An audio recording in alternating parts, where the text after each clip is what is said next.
하나님 말씀 신약 성경 빌립보서 2장입니다. 신약 성경 319쪽 빌립보서 2장 1절부터 5절까지 말씀입니다.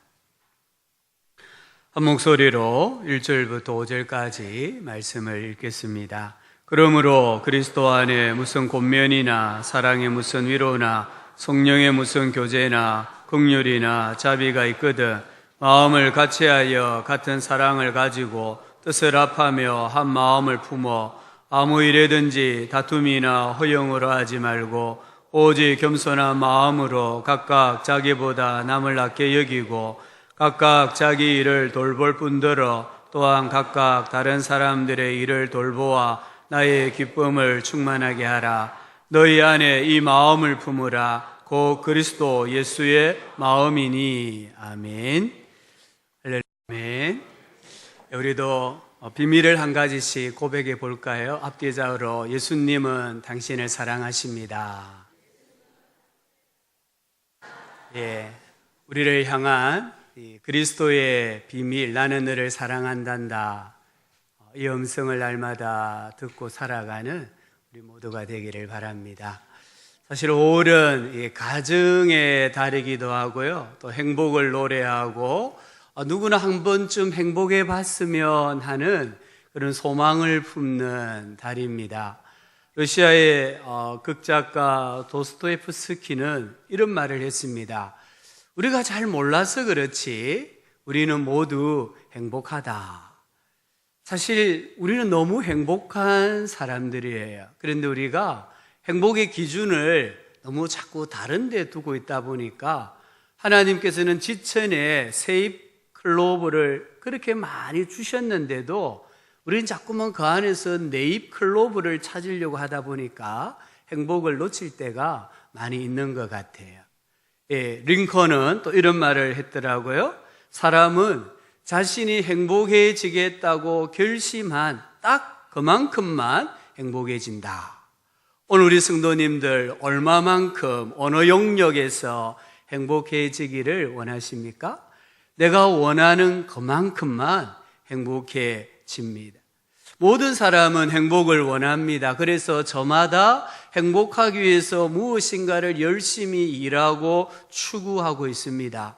우리는 우리 자녀들의 성적이 행복의 순서는 아니라는 것을 너무나 잘 압니다. 또한 우리가 가지고 있는 이 물질이나 명예나 권력이 우리를 행복하게 하는데 필수 조건이 아니다는 것도 우리는 경험을 통해 너무나 잘 알고 있습니다. 그러면 참 행복이 무엇일까요? 이 환경에 얽매이지 않는 환경을 초월하는 행복의 조건은 무엇일까요? 하나님은 하나님을 경외하는 신앙이 첫 번째다라고 말씀하셨습니다. 우리 인생은 창조주 하나님의 이름을 거룩하게 여기는 삶을 살아갈 때에 진정으로 행복을 느끼게 됩니다. 잠언 1장 33절에 오직 내 말을 듣는 자는 평안히 살며 재앙에 두려움이 없이 안전하리라 하셨습니다. 또한 시편 34편 9절은 너희 성도들아 여호와를 경외하라. 그를 경외하는 자에게는 부족함이 있다 없다 하셨습니까? 없도다. 부족함이 없다. 절대 명령을, 절대 선언을 주님이 하고 계시는 것을 봅니다. 행복의 두 번째 조건은 그리스도의 십자가를 통해 부어진 하나님의 사랑을 받을 때입니다. 요한일서 3장 1절에 보라 아버지께서 어떠한 사랑을 우리에게 베푸사 하나님의 자녀라 일컬음을 받게 하셨는가. 여기 어떠한 사랑, 이 사랑은 십자가의 사랑입니다. 하나님의 사랑이 가장 구체적으로 나타난 것이 십자가입니다. 하나님께서 독생자 예수 그리스도를 십자가상에서 희생하시면서까지 우리를 향한 사랑을 나타내 보여주셨습니다. 이 예수 그리스도의 십자가의 사랑을 믿어, 받아 오늘 우리가 하나님의 자녀가 되었고 행복한 사람으로 예배하는 자리에 나온 줄 믿습니다. 이 그리스도의 사랑을 우리가 부모에게로부터 또 교회 공동체를 통해서 계속해서 받을 때에 우리는 나는 행복하다 이렇게 고백할 수 있습니다. 오늘 성경은 행복의 세 번째 조건을 말씀을 합니다. 우리 가족은 언제 나는 행복하다라고 느낄까요? 다르게 표현한 우리 가족은 언제 나는 존중받고 있다고 느낄까요? 영화 중에 백만장자 빌리라는 영화가 있습니다. 어느 백만장자의 상속에 관한 이야기입니다. 어느 백만장자에게 조금은 모자라고 말썽만 피우는 아들이 있었습니다. 이 아버지가 이 아들에게 유산을 물려줬다가는 금세 다 잃어버릴 것 같았어요. 그래서 자기가 가장 신뢰할 수 있는 한 사람, 마치 양아들처럼 생각하는 그 사람에게 전 재산을 상속하겠다라고 결심을 하고 그것을 아들에게 이야기를 했어요. 그러자 그의 아들 빌리가 아버지에게 거세게 항의하면서 아버지 나에게 주십시오. 그러면서 한 가지 제안을 합니다. 제가 6개월 안에 초등학교에서 고등학교까지 졸업을 하면 이 재산을 나에게 주십시오. 아버지가 그동안 아들의 행위를 살펴보니까 도저히 가망이 없는 제안이에요. 그래서 흔쾌히 제안을 받아들입니다. 지금 장가를 가도 한참 가야 할 이 아들의 그 많은 나이에도 불구하고 초등학교에 입학을 해요. 그리고 2주 만에 1학년 과정을 다 마치고 2학년으로 올라가요. 또 2주 만에 2학년 과정을 다 마치고 3학년에 올라가요. 3학년이 되었을 때 이 학급이 야외 소풍을 갔습니다. 그런데 한 아이가 언이라는 학생이 함께 뛰놀지 않고 벽만 계속 쳐다보며 서 있었습니다. 이 빌리가 가까이 다가가 보니까 이 언이라는 학생이 그만 바지에 오줌을 싼 거예요. 오줌을 싸니까 부끄러워서 뛰놀지 못하고 벽만 쳐다보고 있었어요. 이 모습을 본 빌리가 빨리 수도가로 달려가서 물을 자기 바지에 막 묻혔어요. 그리고는 와서는 아이들에게 요즘은 이 바지에 물을 묻히는 게 유행이다라고 막 떠들어댑니다. 그러니까 그 반의 모든 아이들이 수도가에 가서 바지에 물을 다 묻힌 거예요. 왜 그랬을까요? 오줌을 싼 언니가 놀림을 받지 않고 부끄러움을 느끼지 않도록 하기 위한 행위였어요. 이것을 우리는 배려라고 말합니다. 이 배려란 한자말이 짝배에 생각할 여자예요.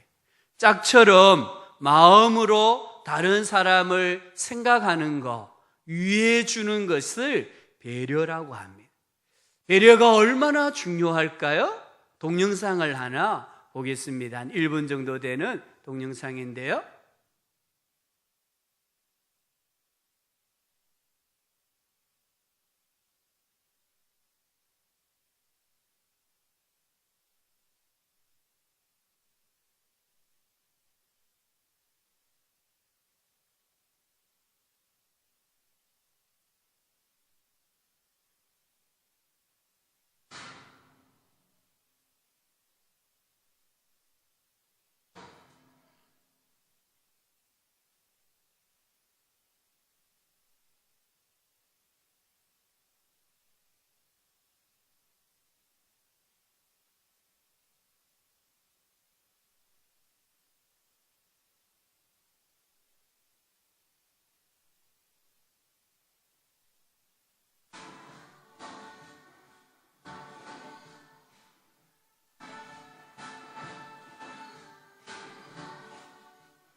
배려하지 않고 혼자 음식을 먹으려고 했을 때는 음식을 먹을 수가 없었어요.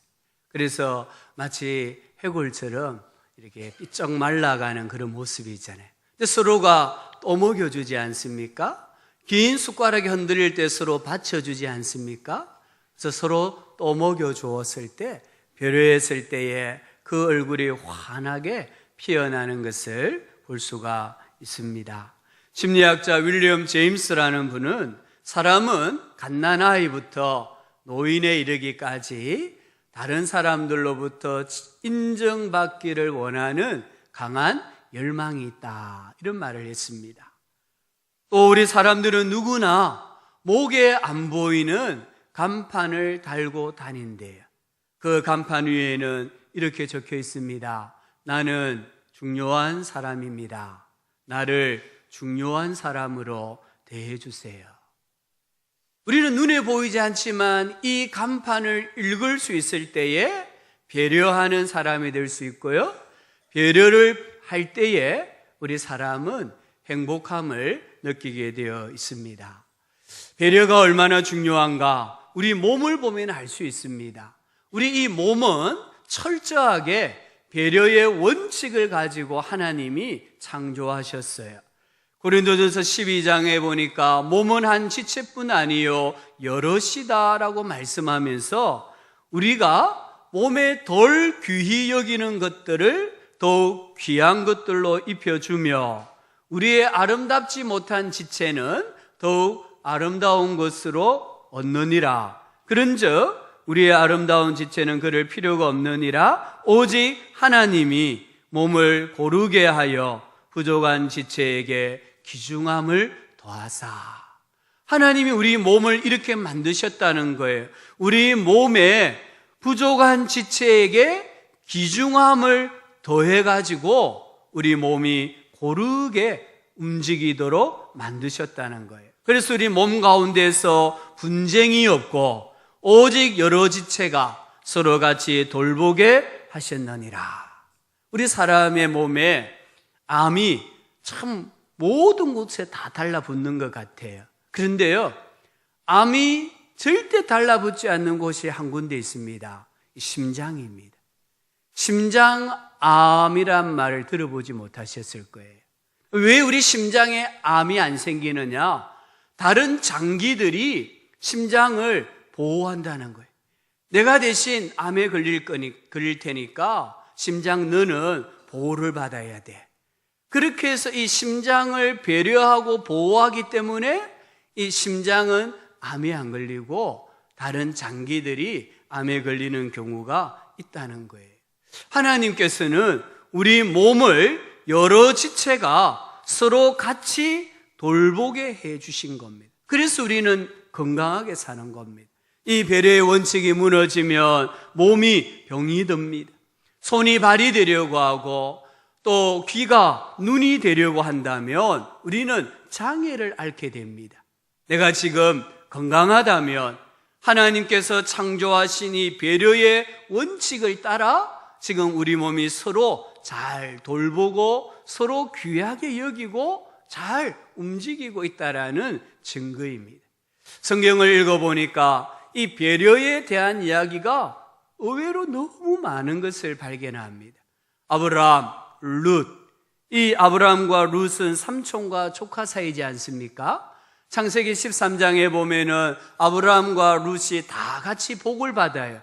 그런데 이 목자들이 목초르지를 두고 서로 다툽니다. 이때 아브라함이 룻에게 이렇게 말합니다. 야, 우리는 한 친족이지 않느냐? 나나 너나 내 목자나 너 목자나 다투어서 되겠느냐? 우리 앞에 이렇게 넓은 땅이 있는데 우리가 서로 이렇게 지금 이제 떠나는 게, 헤어지는 게 좋겠다. 너가 좌하면 나는 우하고 너가 우하면 나는 좌하리라.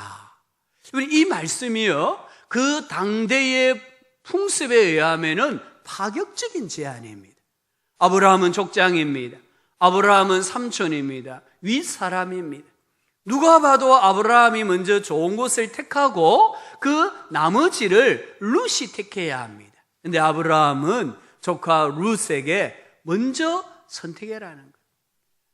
롯에게 먼저 선택하라는 거예요. 그래서 너가 좌하면 나는 우하고 너가 우하면 나는 좌하리라. 그런데 13장 14절에 보면은 이런 말씀이 있습니다. 롯이 아브라함을 떠난 후에 여호와께서 아브라함에게 나타나셨다. 하나님께서 아브라함에게 너는 눈을 들어 너가 있는 곳에서 동서남북을 바라보라. 보이는 땅을 내가 너와 내 자손에게 영원히 주리라 약속하시는 것을 볼 수 있습니다. 배려했을 때에 하나님은 아브라함이 상상하지 못한 땅의 복을, 자손의 복을 주시는 것을 봅니다. 다윗이 하나님 앞에 위대하게 쓰임받을 수 있었던 이유도 요나단의 지극한 배려가 있었기 때문입니다. 선지자 엘리사가 그 사명을 감당할 수 있었던 것도 수넴 여인의 세심한 배려가 있었기 때문입니다. 우리 성경에 배려라는 단어가 제일 먼저 사용되어진 것이 바로 이 수넴 여인입니다.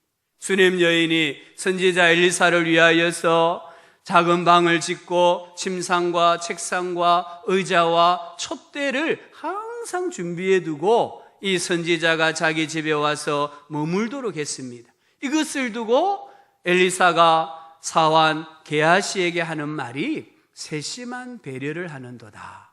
이 세심한 배려로 인하여서 수넴 여인이 받은 복은 엄청난 복입니다. 그 땅에 흉년이 들었습니다. 이 여인이 집과 토지를 버려두고 블레셋 땅에 가서 7년을 살았습니다. 흉년이 끝나고 고국으로 돌아와서 집과 전토를 다시 돌려받기 위해 왕에게 찾아갑니다. 근데 왕이 이렇게 명합니다. 그를 위하여 한 관리를 임명을 하고 이 여인에게 속한 모든 것과 이 땅에서 떠날 때부터 이제까지 그의 밭의 소출을 다 돌려주라 명한 거예요. 이 여인은 그냥 자기 땅만 되돌려 받으려고 왕에게 나아갔는데 왕은 이 여인이 농사짓지 아니한 7년 동안 그 땅에서 나온 모든 소출까지도 다 돌려주라고 명하는 복을 받는 것을 봅니다. 사도 요한과 베드로, 이 두 사람은 예수님의 무덤을 향하여 똑같이 출발했습니다. 근데 요한이 젊다 보니까 베드로보다 훨씬 달리기를 잘해요. 그래서 무덤에 먼저 도착했습니다. 허리를 숙여 무덤 안을 들여다보니까 세마포가 이렇게 개켜 놓여 있었습니다. 근데 요한은 무덤 안으로는 들어가지를 않았습니다. 무엇 때문일까요? 베드로에 대한 배려였다는 거예요. 바나바와 바울이 서로 배려함으로 말미암아 안디옥 교회가 선교 전초 기지가 되고 그 안디옥 지역에서부터 예수 믿는 사람을 그리스도인이라, 예수를 따르는 자들이다, 이렇게 부르기를 시작을 했습니다. 오늘 여기 빌립보서 2장의 말씀은 사실 이 빌립보 교회의 문제가 무엇이었는가를 보여줍니다. 빌립보 교회는 좋은 교회였지만, 유능한 지도자들이 있는 교회였지만 사실은 한 가지 큰 어려움이 있었습니다. 우리 교회를 누가 주도해 나갈 것인가, 헤게모니의 싸움이 있었습니다. 이 빌립보 교회를 바울과 함께 개척했던 멤버들이 서로 갈등을 일으키는 거예요. 내가 우리 교회의 주도권을 쥐어야 된다. 아니야, 내가 우리 교회의 주도권을 쥐어야 돼. 이런 주도권을 누가 쥐고 있어야 되느냐, 이 문제로 그 교회 안에는 많은 갈등이 있었고 고함이 있었고 하나가 되지를 못했습니다. 이 문제를 바울이 옥중에서 듣고 어떻게 해결할 수 있는가, 그 방책을 제시하는데 배려에 대하여 말씀을 하고 있습니다. 1절은 신앙생활의 덕목입니다. 그리스도 안에 무슨 권면이나 사랑의 무슨 위로나 성령의 무슨 교제나 긍휼이나 자비가 있거든. 이 아름다운 신앙의 덕목에 대해서 바울이 이야기를 하는데 뭔가 조금은 부정적인 뉘앙스가 느껴져요. 자비가 있거든. 뭔가 조금 바울이 마음이 편하지 못합니다. 그래서 2절부터 4절을 읽어보면 이 바울의 마음을 그대로 표현하는데요, 이런 신앙의 덕목을 실천할 수 있는 방법을 이야기하는데 배려라는 거예요. 배려. 2절에 보면 마음을 같이하여 같은 사랑을 가지고 뜻을 합하여 한 마음을 품으라. 마음을 같이하다 말은 같은 것을 생각하다. 뜻을 합하다, 이 말은 호흡과 함께, 이런 뜻입니다. 몇 사람이 있든지 간에 마치 한 사람이 호흡하듯이 호흡하는 것을 가리켜 뜻을 합하다, 이런 의미입니다. 두 사람이 노래를 부르는데 마치 한 사람이 부르는 것처럼 부르려고 하면 두 사람이 숨을 쉬되 마치 한 사람이 호흡하는 것처럼 숨을 쉴 때에 가능한 것입니다. 쌍둥이, 지난 주일에 제가 사진을 하나 보여드렸지 않습니까? 머리가 둘 달린 이 쌍둥이, 이것은 하나인지 둘인지 한 형제인지 다른 것인지 사실은 구별하기가 어려워요. 그런데요, 만약에 동시에 이렇게 살을 꼬집었는데 둘 다 괴로워하는, 고통을 느껴서 너무 괴로워하는 그런 모습을 보이면은 쌍둥이예요. 그런데 꼬집었는데 한 아이는 울고 한 아이는 반응이 없고 만약 웃는다고 하면 그것은 쌍둥이가 될 수 없는 거예요. 오늘 이 빌립보 교회에 수많은 성도들이 있지만 너희들이 마치 한 사람이 호흡하고 한 사람이 노래하듯이 그렇게 신앙생활하고 하나가 되고 일치가 되어야 한다라고 말하고 있습니다. 3절을 보니까 배려에 대한 정확한 정의가 나옵니다. 아무 일에든지 다툼이나 허용으로 하지 말고 오직 겸손한 마음으로 각각 자기보다 남을 낮게 여기라. 각각 자기보다 남을 낮게 여기는 거, 이게 배려예요.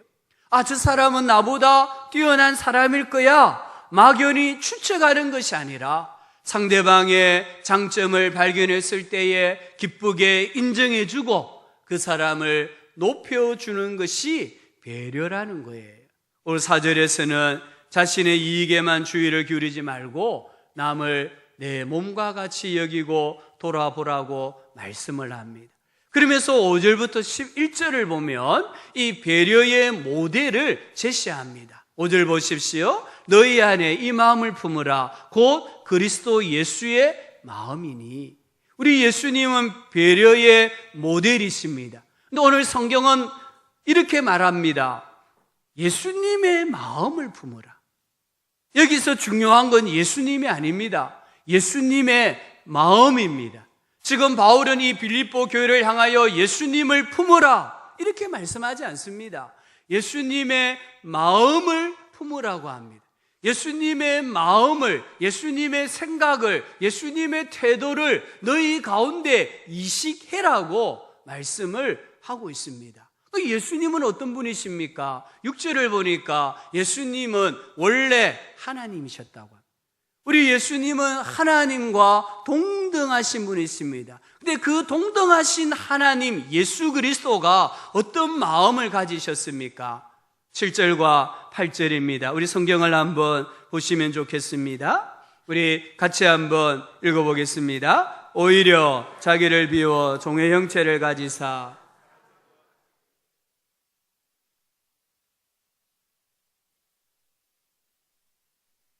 곧 십자가에 죽으심이라. 아멘.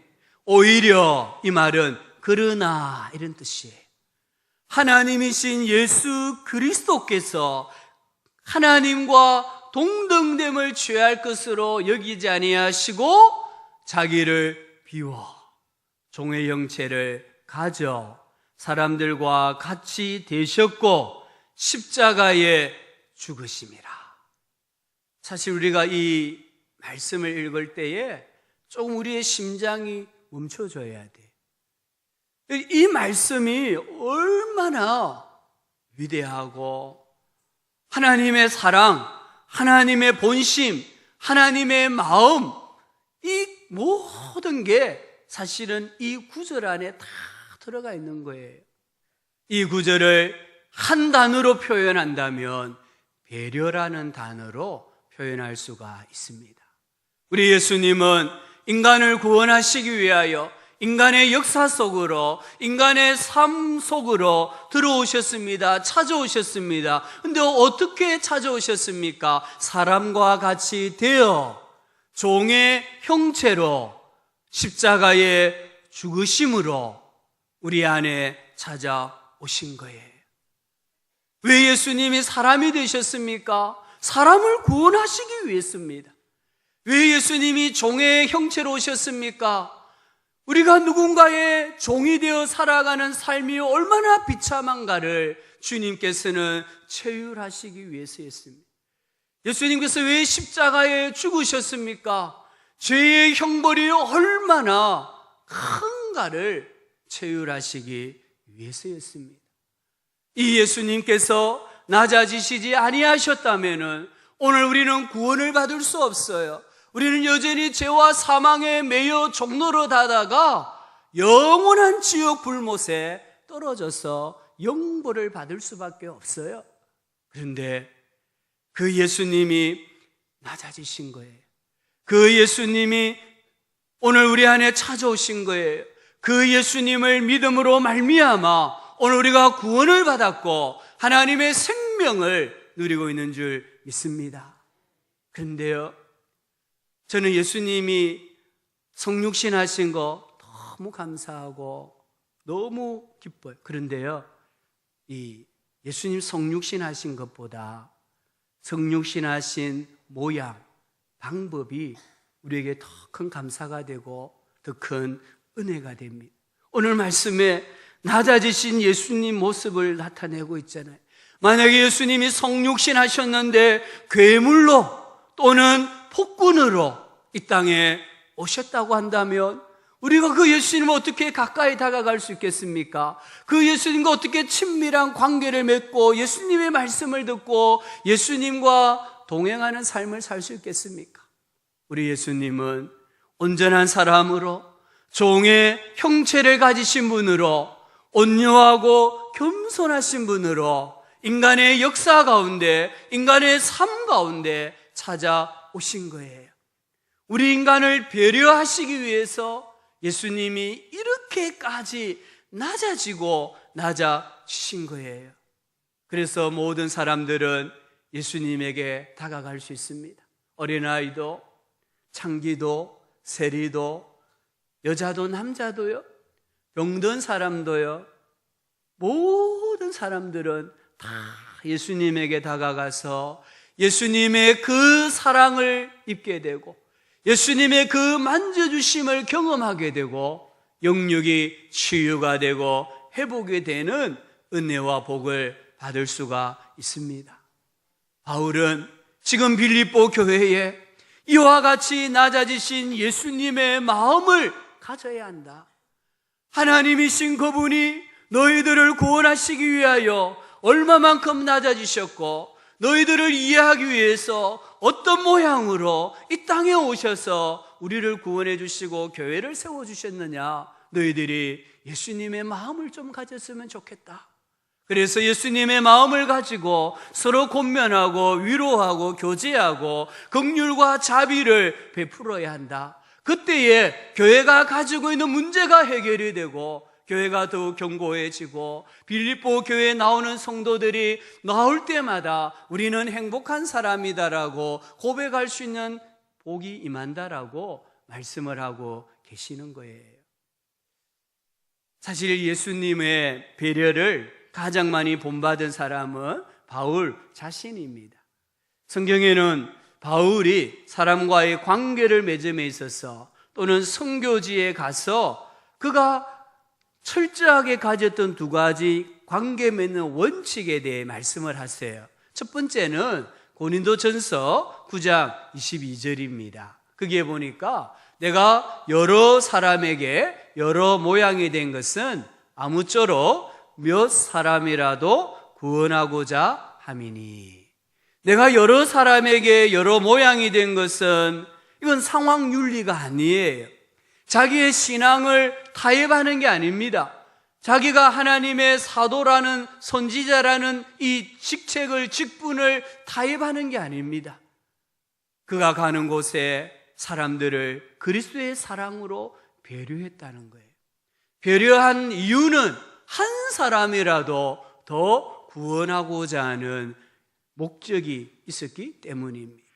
두 번째 원칙은 고린도전서 10장 23절 24절이에요. 우리 같이 한번 읽어봅시다. 모든 것이 가하나 모든 것이 유익한 것이 아니요 모든 것이 가하나 모든 것이 덕을 세우는 것은 아니니 누구든지 자기의 유익을 구하지 말고 남의 유익을 구하라. 모든 것이 가하나 모든 것이 유익한 것이 아니요 모든 것이 가하나 모든 것이 덕을 세우는 것은 아니다. 그리고 바울이 지금 생각하는 유익은 자기의 유익이 아닙니다. 다른 사람의 유익입니다. 선교지에 있는 사람들의 유익입니다. 교회의 유익입니다. 연약한 자들의 유익입니다. 아직 하나님의 말씀이 체계화되지 못해서 세상 가운데 여전히 갈등하고 번민하고 있는 믿음이 아직 어린 사람들의 유익을 먼저 구하는 것이 이 바울의 인간관계의 철저한 원칙이었어요. 그래서 바울은 로마서 12장 15절에 즐거워하는 자들과 함께 즐거워하고 우는 자들과 함께 울라. 이게 바로 배려입니다. 공감입니다. 즐거워하는 자들과 함께 즐거워하고 우는 자들과 함께 우는 이 삶이 바울로 하여금 행복한 선교사로 행복한 전도자로 만들어 주었습니다. 이 예수님의 마음, 예수님의 생각을 본받아야 할 또 한 사람이 있습니다. 어쩌면 가장 중요한 사람입니다. 바로 부모님들입니다. 우리 부모님들이 이 예수님의 마음을 본받아야 합니다. 미국의 심리학자 스테판 폴트라는 분이 모든 인간관계의 핵심 요소 아버지라는 책을 썼습니다. 이 책에 보면은 아버지의 유형을 5가지로 분류를 하고 있습니다. 첫 번째는 성취지상주의형 아버지입니다. 이런 아버지 밑에 자란 자녀들은 본인의 일에 무관심하거나 남을 배려하는 마음을 갖지 못한다고 합니다. 두 번째는 시한폭탄형 아버지입니다. 자녀들은 정서적 불안을 느끼고 혼란과 두려움으로 믿음을 갖지 못합니다. 세 번째는 수동형 아버지입니다. 자녀들은 인간관계에 소극적이고 정서적 유대감을 갖기 어렵습니다. 그리고 부재형 아버지입니다. 아버지가 계시지만 아버지가 없는 것 같은 가정이에요. 그 자녀들은 버림받고 거부당한 경험으로 깊은 정서적 상처, 상실감을 가집니다. 마지막으로 배려하는 멘토형 아버지에 대하여 이야기합니다. 이 배려하는 아버지 밑에 자란 자녀들은 정서적으로 안정해지고 자긍심과 공감과 일관성을 가지고 인생을 살아간다라고 말합니다. 오늘 우리 부모님들이 배려하는 부모가 되셔야 됩니다. 우리 예수님께서 나를 위하여 지극히 낮은 자리에까지 내려오시면서 배려해 주셨는데 그 배려하는 마음을 가정에서 가족들에게 실천을 하셔야 됩니다.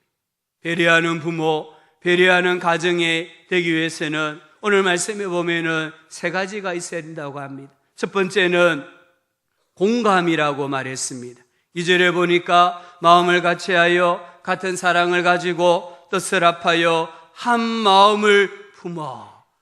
여기 보면은 공감에 대해 이야기하는, 공감은 같이 있어주는 거예요. 공감은 이야기를 잘 들어주는 거예요. 어머니가 왜 위대하다고 합니까? 이 연약한 어머니를 왜 위대하다고 말합니까? 어머니가 자녀들에게 끼치는 영향력이 너무나 크기 때문입니다. 우리 어머니는 항상 자녀와 함께 있어주는 분이세요. 우리 어머니는 자녀들의 모든 말을 다 경청하는, 들어주시는 분이에요. 우리 예수님께서 사람의 모양으로 오셨습니다. 우리 사람, 나를 이해하시기 위해서요. 예수님이 종의 형체로 오셨어요. 내가 지금 무엇에 매여서 고난당하고 있는지 예수님은 체휼하기 위해서였어요. 그래서 우리 예수님은 우리의 구원자가 되시고 우리의 모든 삶의 소망이 되시는 분이십니다.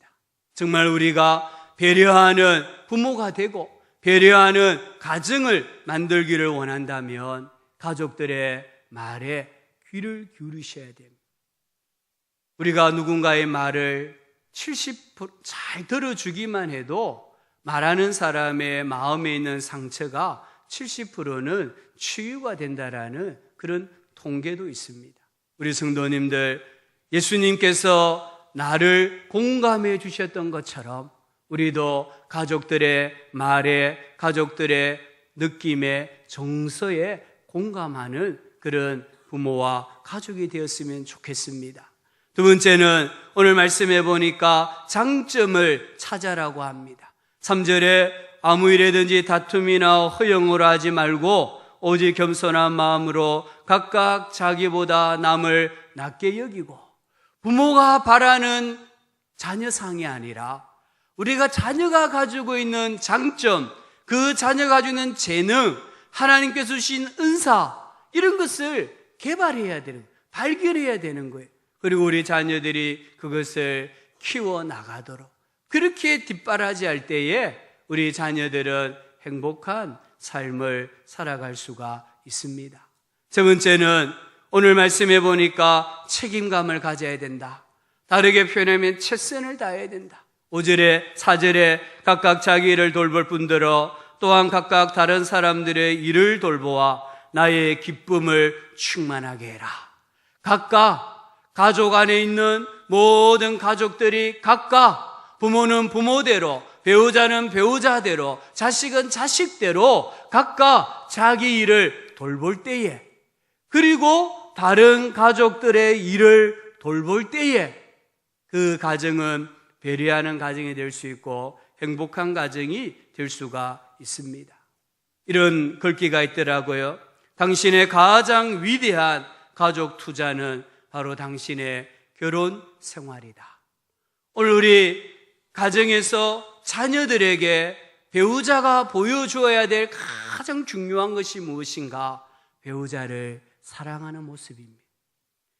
배우자를 사랑하는 모습을 자녀에게 보여줄 때에, 배우자가 남편이 아내에게, 아내가 남편에게 최선을 다하여 섬기는 모습을 보여줄 때에 그 가정은 행복한 가정이 되고요, 자녀들은 이런 게 행복이구나 깨닫게 된다는 거예요. 그러면 편부모님들은 어떻게 하셔야 됩니까? 편부모님들은 성경에 보니까 모세와 아론과 훌의 관계를 잘 묵상하시면 좋겠어요. 모세가 혼자 산에서 손을 들고 있을 때에는 손이 아프니까 내려오잖아요. 손이 들고 있으면 이스라엘이 이기고 손이 내려오면 이스라엘이 패합니다. 그때 아론과 훌이 이 모세의 한쪽 손을 자기 어깨 위에 올려둡니다. 그리고 손이 내려오지 않으니까 이스라엘이 아말렉을 완전하게 진멸시키고 승리하는 것을 봅니다. 나는 혼자인데요, 나는 의지할 사람이 없는데요. 아닙니다. 신앙생활 하시면서 교회 안에서 나의 아론과 훌을 발견하셔야 돼요. 내가 누군가의 아론이 되어주고 훌이 되어주고, 누군가가 내 인생의 아론과 훌이 되어준다면 우리는 오늘 말씀처럼 자기 일에 최선을 다할 뿐만 아니라 다른 사람의 일도 돌아볼 수 있는 그런 배려하는 신앙을 살아갈 수가 있습니다. 우리 안에 믿음이 신실한 분들 많이 계십니다. 우리가 찾아가서 나의 상담가가 되어달라고, 나의 아론이 되어달라고, 나의 훌이 되어달라고 부탁할 수가 있습니다. 그럴 때에 우리는 인생이 더 견고해지고요, 갈등과 시련과 아픔 가운데서도 넘어지지 않고 계속하여 나갈 수가 있습니다. 오늘 예수님의 마음을 품었으면 좋겠습니다. 예수님의 마음이 어떻게 나타났습니까? 예수님이 내 인생 가운데, 내 삶 가운데 찾아오시기 위해서 어떻게 낮아지셨는가? 내가 예수님을 사랑할 수 있도록 만드시기 위해서 예수님이 얼마만큼 배려해 주셨는가? 우리는 그것을 깊이 생각하고 이 예수님의 사랑하심으로 먼저 가족들에게 다가가시기 바랍니다. 남편에게, 아내에게, 부모에게, 우리 자식들에게 다가가셔서 예수님의 이 마음을 가지고 사랑하시고 배려하시기를 바랍니다. 교회 안에 연약한 지체들에게, 우리와 함께 더불어 살아가는 이웃들에게 이 예수님의 낮아지신 마음을 가지고 찾아갈 때에 진정한 행복이 우리 안에, 가정 안에, 이 백성들 가운데 충만하게 되는 줄 믿습니다. 하나님